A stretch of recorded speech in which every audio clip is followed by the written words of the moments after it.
I first saw it 4 years ago when Geoffrey worked on something at my house. And I said, oh, if you ever want to sell that piano, I would love to First buy it. in line, yeah, I figured. So then he got the call, and then it turned out it didn't work out, and then now I have another call, so I'm excited. Well, after my mom died,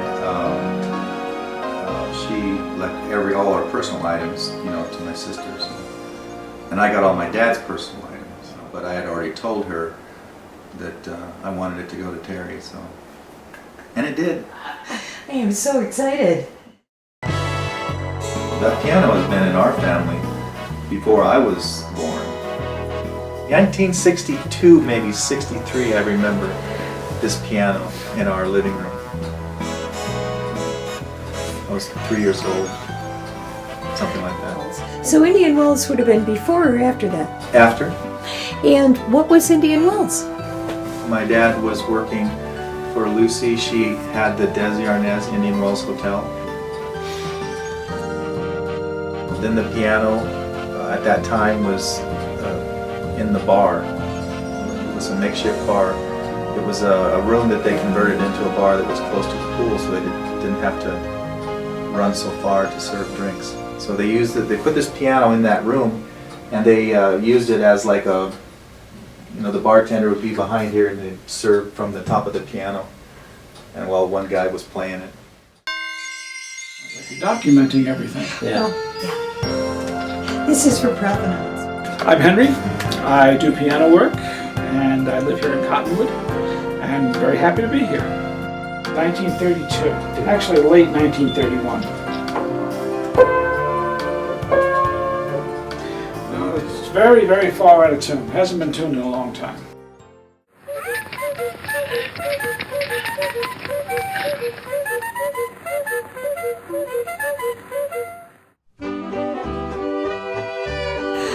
I want to make sure we saw where it was coming from and where it's going to.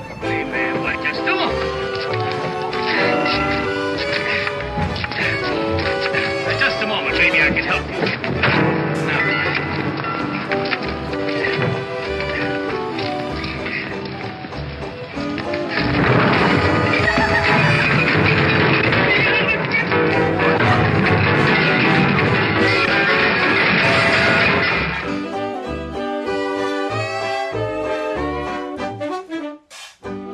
Over at the hotel, they painted the doors on the Indian Wells Hotel like green, like lime green, or just yellow, like a lemon yellow. And so the piano got painted yellow. Maybe they had some extra paint left. In my room, enough for two, I dedicate my every thought to loving you. While I'm making love to yesterday, you're loving someone new. And I take you back tomorrow, borrow, beg, or steal, it's true. That's what fools will do with an empty room enough for two. Why? Tell me why.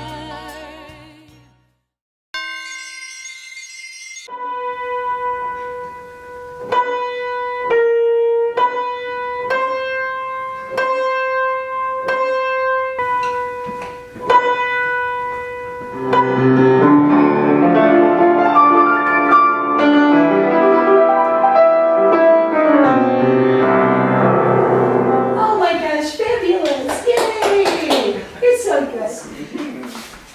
I'll just do a little here.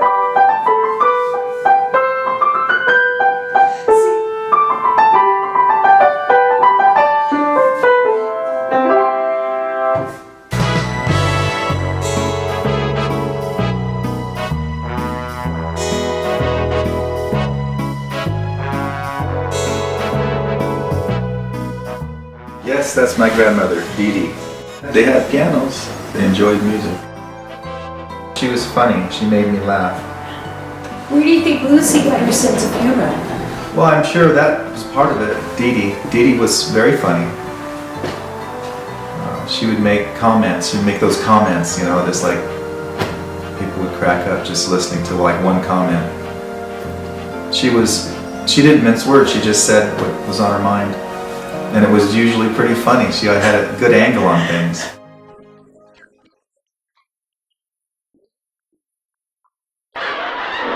It's so tasty, too.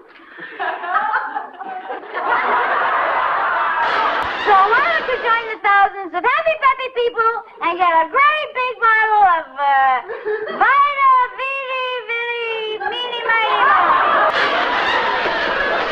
I think we're fighting a losing game.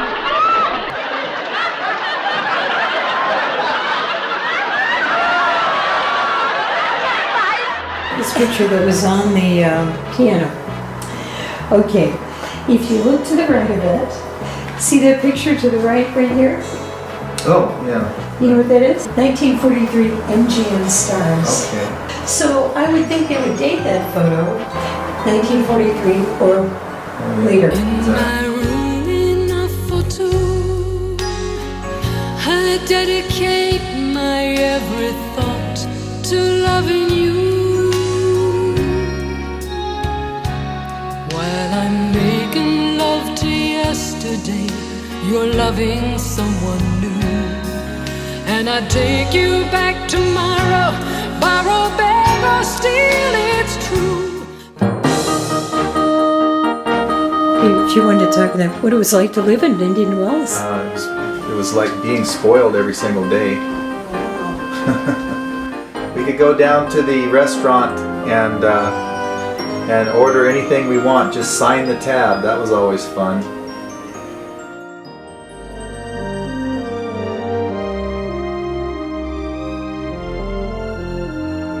You were mentioning earlier that there was a bit of a falling out between Lucy and your brother after she married Gary Morton. Not necessarily a falling out. It's just a quietness, a sabbatical, if you might say, sabbatical communication.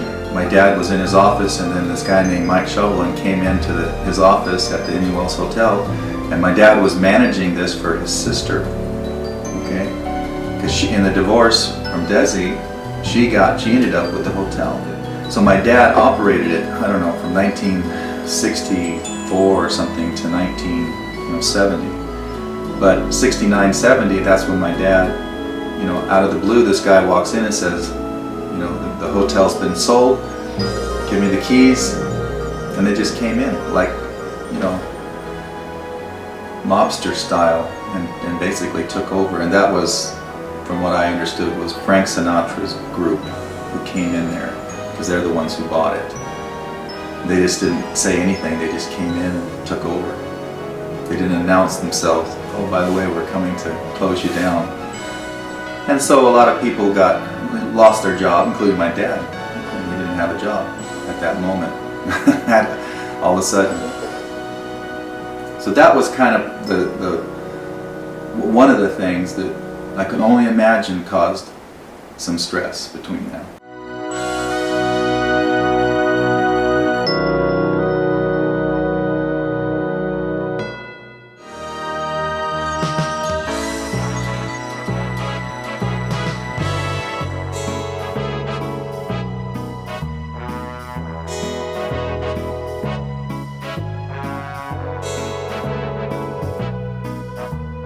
The property that was purchased here in Sedona, there was property purchased either for Lucy or, independent of Lucy. So my dad would, look for property and purchase it for Lucy. In my room enough for two, I dedicate my every thought to loving you. While I'm making love to yesterday, you're loving someone new. And I take you back tomorrow, borrow, beg, or steal, it's true. That's what fools will do with an empty room enough for two. Why, tell me why am I all alone? all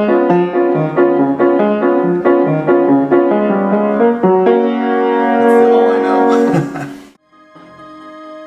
So I just want you to know, Terrie, that the piano couldn't be in a more special place than with you.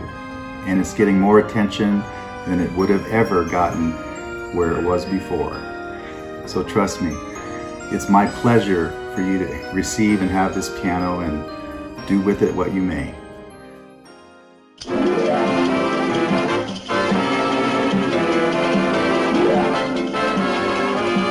Carolyn Appleby was played by Dora Singleton, and Harpo Marx portrayed himself.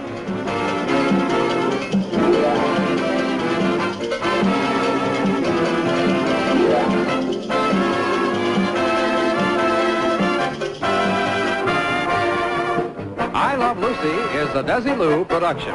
Lucille Ball and Desi Arnaz will be back next week at this same time.